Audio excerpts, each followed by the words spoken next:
আমার বাড়িতে এখন সবকিছু ওলটপালট হয়ে গেছে, এই দিককার জিনিস ওইদিকে যাচ্ছে, এই দিককার জিনিস ওইদিকে আসছে। কেন হচ্ছে সেটা না তোমাদের সাথে নেক্সট ভিডিওতে শেয়ার করব। অনেকদিন আগে ফ্লিপকার্ট থেকে এই ব্রাশ রাখার স্ট্যান্ডটা নিয়েছিলাম, স্টিলের, ভীষণ ভালো, বেশ শক্ত একটা জিনিস, 483 টাকা দাম নিয়েছিল। তো এটা না কিছুতেই সেট করা হচ্ছিল না, ফাইনালি আজকে বেসিনের পাশে এটা সেট করা হবে। আসলে প্লাস্টিকগুলো কি হয়, দুদিন পরে কিরকম একটা রং ওঠা হয়ে যায়, খুব অপরিষ্কারও হয়, সেই জন্য ভাবলাম স্টিলের এটাই নিই। এটা দেখতেও না ভীষণ সুন্দর আর অনেকটা বড়, অনেক কিছু রাখা যাবে। কিরকম হয়েছে, কিরকম দেখতে লাগছে তোমরা কিন্তু অবশ্যই কমেন্ট করে জানিও। আর একটা জিনিসও নিয়েছি, এই কর্নার স্ট্যান্ডটা 275 টাকা নিয়েছে, এটাও ভীষণই ভালো।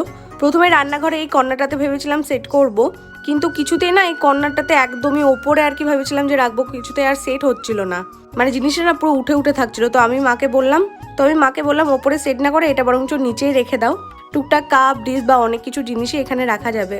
এটাও কিরকম হয়েছে অবশ্যই কিন্তু কমেন্ট করে জানিও। তো চলো টাটা বাই।